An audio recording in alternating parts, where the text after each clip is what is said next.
Selamat pagi teman-teman semua, selamat datang di kuliah pagi. Pada video kali ini kita akan membahas bagaimana proses dari sintesis insulin ya. Kita kemarin sudah membahas tentang struktur insulin mulai dari pro-insulin, kemudian pro-insulin, kemudian insulin yang matur. Kemarin kita juga sudah membahas tentang pulau Langerhans yang di dalamnya ada sel beta, alfa, delta, dan yang lain. Nah, di video kali ini kita akan membahas soal sintesis insulin di dalam sel beta pankreas. Maka sel beta yang warna hijau ini akan kita zoom, kita akan perbesar. Oke, kurang lebih seperti ini. Sebetulnya apa yang terjadi di dalam sel beta ketika sel tersebut memproduksi insulin? Yang pertama adalah jelas berawal dari nukleus atau inti sel. Di dalam inti sel itu ada kromosom 11, di mana kromosom tersebut merupakan tempat gen insulin berada. Ini ada sebuah kromosom, lengan pendek dan lengan panjang. Di bagian yang lengan pendek ini merupakan tempat kode genetik untuk menghasilkan hormon insulin. Oke, kita akan zoom ke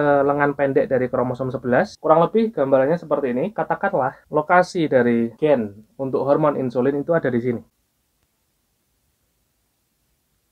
Kita perbesar lagi ke area ini, maka akan tampak seperti ini. Kurang lebih gambarannya seperti ini ya. Ketika kita memperbesar area di mana lokasi gen hormon insulin berada. Nah, yang dimaksud dengan gen itu apa? Sebetulnya gen itu adalah urutan DNA, urutan basa nitrogen. Katakanlah ada C, G, T, T, T, T, C, G, G, G gitu ya. Nah, urutan ini bisa saja sangat-sangat panjang, bisa saja mungkin 100 deret, atau bahkan 1000 deret, atau hanya 50 deret, tergantung gen masing-masing. Jadi intinya adalah gen itu urutan basa nitrogen DNA, ya, urutan DNA di mana kode-kode itu nantinya akan menghasilkan hormon insulin, tentunya melalui proses transkripsi kemudian translasi. Nah, di sini kita akan melihat bagaimana proses sintesis dari hormon insulin ya. Ini kita perkecil. Jadi proses pertama yang akan terjadi adalah proses transkripsi, di mana untaian DNA ini akan diproses menjadi messenger RNA. Setelah ditranskripsi, maka akan dihasilkan messenger RNA. Nah, messenger RNA ini kemudian akan menuju ke ribosom. Nah, ketika dia menuju ke ribosom, maka di ribosom, messenger RNA ini akan diproses, ditranslasi, menghasilkan urutan asam amino. Katakanlah asam aminonya ini sudah dihasilkan ya, seperti ini. Rantai pertama yang dihasilkan, rantai asam amino pertama yang dihasilkan dari proses translasi ini adalah bagian signaling sequence. Masih ingat di video sebelumnya ya? Insulin itu kan terdiri dari beberapa rantai. Ada rantai signaling ya, yang ada di sini pertama. Kemudian rantai B. Kemudian rantai C, atau kita sebut sebagai C-peptide ya. Kemudian rantai A yang ada di sini.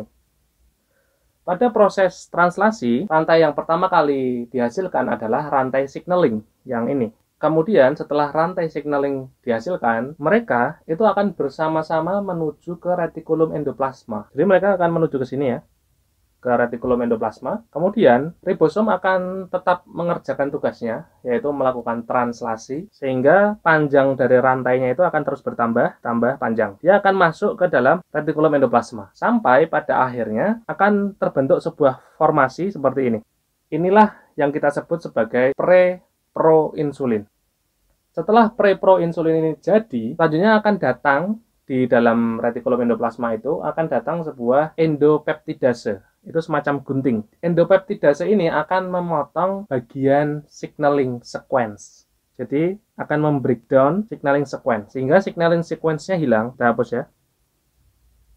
Oke, jadi rantainya akan menjadi lebih pendek. Nah, kemudian setelah pemotongan itu datang sebuah jembatan disulfida di antara rantai A dan B. Inilah yang kemudian kita sebut sebagai proinsulin. Ketika proinsulin ini sudah jadi, selanjutnya proinsulin akan menuju ke aparatus Golgi. Ketika dia menuju ke aparatus Golginya kita zoom ya. Di dalam aparatus Golgi ini akan terjadi pemotongan oleh endopeptidase. Pemotongannya dilakukan pada bagian C-peptide. Jadi akan ada gunting lagi di sini yang disebut endopeptidase yang akan memotong bagian C-peptide. Jadi kalau diperbesar akan terjadi pemotongan di sini dan juga di sini. Maka akan tersisa seperti ini. Setelah terpotong, mereka akan terbagi menjadi dua kan. Ada insulin yang sudah matur ya, kita sebut insulin matur atau insulin yang siap digunakan, dan juga si peptide. Nah, mereka berdua ini terpotong di dalam aparatus Golgi. Jadi ini kejadiannya ada di aparatus Golgi kan, dari proinsulin menjadi insulin dan si peptide. Mereka terpisah. Setelah mereka terpisah seperti ini, kemudian mereka akan dibungkus oleh vesikel dari aparatus Golgi. Jadi seperti ini. Kemudian keluar.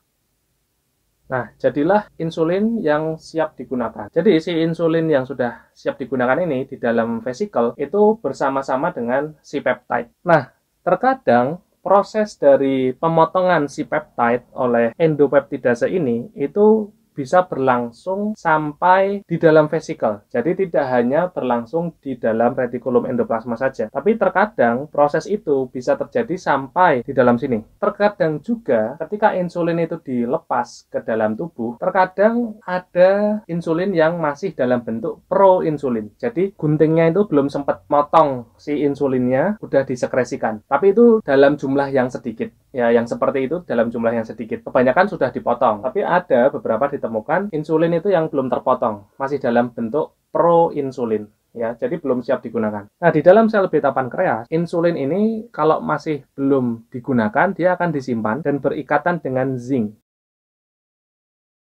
Ya, seperti itu. Jadi rantai A itu tersusun atas 21 asam amino, sedangkan rantai B itu tersusun atas 30 asam amino. Jadi inilah proses dari sintesis insulin. Nah, nanti di video berikutnya kita akan membahas bagaimana insulin ini disekresikan. Kalau ada pertanyaan silahkan komen, kalau ada saran dan koreksi silahkan komen juga. Jangan lupa like, share, and subscribe. Terima kasih, selamat pagi.